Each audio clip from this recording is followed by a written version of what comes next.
அனைவருக்கும் வணக்கம். நம்ம ராஜேஸ்வா விலாகில் இன்றைக்கி என்ன பார்க்க போகிறோம்னா, இன்றைக்கி வந்து வியாழக்கிழமை. இன்றைக்கி வந்து மாத கடைசி, சித்திரை கடைசி. நாளைக்கு வைகாசி. நாளைக்கு வந்து சாம்பார் தான் வைப்போம். இன்றைக்கி புளிக்குழம்பு. இன்றைக்கி சாப்பிட்றது ரொம்ப கஷ்டம்தான் சாப்பாடு. ஏன்னா புளிக்குழம்புலாம் நிறைய பேருக்கு இறங்காது. இது வந்து தாத்தா பாட்டிக்கு வந்து உரப்பு இல்லாமல் இது ரெண்டு பக்கமாக வைக்க வேண்டியதாக இருக்குது. சாம்பார்னாலும் சாப்பிட்டுக்கலாம், ஏன்னா நார்மல் உரப்பு தான் வருமா. அதனால் சவுச்சக்காய் கூட்டு, அதுக்கப்புறமாட்டிக்கு சவுச்சக்காய் கூட்டு வச்சு தட்டாம்பயிறு கூட்டு. ஏன்னா போன தடவை பாசிப்பயிறு கூட்டு வச்சாச்சு, இந்த தடவை தட்டாம்பயிறு கூட்டு. காலையில் அடை தோசை, ஒரு கிண்ணம் மாவு முடிஞ்சு. பாப்பாவுக்கு மட்டும் ரெண்டு அடைக்கு தோசைக்கு வச்சுருக்கேன், நைட்டு ஊற்றி சாப்பிட்றதுக்கு. ஏன்னா அவள் வந்து நைட்டு கேட்பா, எப்படியுமே சாயங்காலம் வந்துட்டு எதாவது டிஃபன் கேட்பாளா. இந்த அடை தோசைக்கு அரைச்சி வச்சு வேறு பார்த்துட்டு போயிருந்தா. சரி அடை தோசை கொடுத்துருவோம் அப்படின்ட்டு. அப்புறம் மாவு இன்றைக்கி அரைச்சிட்டேன். மாவே சுத்தமாக இல்லை. மாவு ரெகுலராக போடணும் போல் இருக்குது. ஒரு நாள் விட்டு போட்டால் பத்த மாட்டேக்கி. ஆனால் இட்லி தோசை ஊற்ற சரியாக போயிடுது. அப்புறமேட்டுக்கு சாயங்காலம் கொஞ்சம் போல் இது உளுந்தங்கஞ்சி வச்சோம் பார்த்துக்கோங்க. வச்சுட்டு ஆளுக்கு ஒரு டபம் குடிச்சிட்டு வெளியில் போயிருந்தோம்.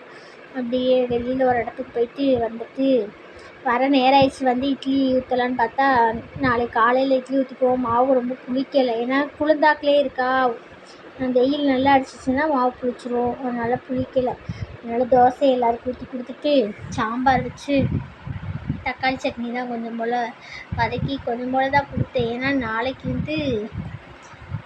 நாளைக்கு சட்னி கொடுக்கணும் அப்படின்ட்டு கொஞ்சமாக சாம்பார் கொடுக்கறதுனால சட்னி கொஞ்சமாக ஆக்கிட்டாச்சு. தோசை எனக்கு தான் ஊற்றுற மாதிரி இருக்கும். அவங்களுக்குலாம் ஊற்றி எடுத்து வச்சுட்டேன். எனக்கு பசிக்குது. மத்தியானம் சாப்பிடவே இல்லை. புளிக்குழம்புனாவே சாப்பாடு இறங்கவே மாட்டேங்கி. மாம்பழம் இருந்தாவது சாப்பிட்லாம். மாம்பழம் வச்சாலே எப்பயுமே சாப்பிட்றலாம். ஏன்னா அன்னை ஊட்டாத சோறை மாம்பழம் ஊட்டுன்னு சொல்லுவாங்க. அதனால் வந்து சாப்பாடு சாப்பிட்றலாம் பார்த்துக்குங்க. மாம்பழத்தை வச்சு மாம்பழம் இல்லாதனால சாதமும் சாப்பிட முடியல. இந்த சீசனில் தான் சாப்பிட முடியல. டிஃபன் ஏரியாவில் எல்லாருக்கும் சாப்பாடு எடுத்து வச்சிட்டேன். 4 பேருக்கு தான், நிறைய பேருக்குலாம் இல்லை. வெறும் 4 பேருக்கு தான் சாப்பாடு. அதுக்கப்புறம் தக்காளி சட்னி, தக்காளியை வதக்கி காய வச்சு ஆற வச்சுருந்தேன். அதுக்குள்ளே வந்து பாபாவுக்கு மேலே வரும்போதே அவங்க உட்காந்து வெயிட் பண்ணிகிட்ருக்காங்க அப்படின்ட்டாங்க. உடனே நல்லா விரவி ஆற வச்சு டக்குன்னு அரைச்சி கொடுப்போம்ட்டு கிளறி விட்டு பார்த்துக்கோங்க.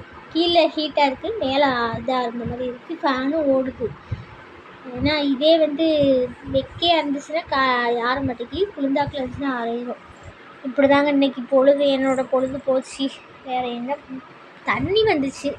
தண்ணியெல்லாம் எடுத்து வச்சுட்டு கீழே அக்கா வந்து கல்யாண வீட்டுக்கு போயிருக்காங்க. அப்புறம் அவங்களுக்கும் தண்ணி பிடிச்சி வச்சேன். இதுதான் இன்றைக்கி நடந்திருக்கு. வேறு என்ன வேலையெல்லாம் நடக்கவே இல்லை. நாளைக்கு துணி துவைக்கணும். நாளைக்கு ஆப்போசிட்டாக வேலை இருக்குது. வீடு துடைக்க, விளக்கு தைக்க, நிறைய வேலைகள் இருக்குது. துளசி செடியை வந்து உள்ளே வச்சாச்சு. ஏன்னு வச்சுக்கோங்களேன், வெளியில் அந்த துளசி செடிக்கு பக்கத்தில் செருப்பை கழட்டி போட்டுறாங்கம்மா. நானும் ஓயாமல் சொல்லிட்டேன். அதனால் உள்ளே வச்சாச்சு. ஓகே, பாய். அடுத்து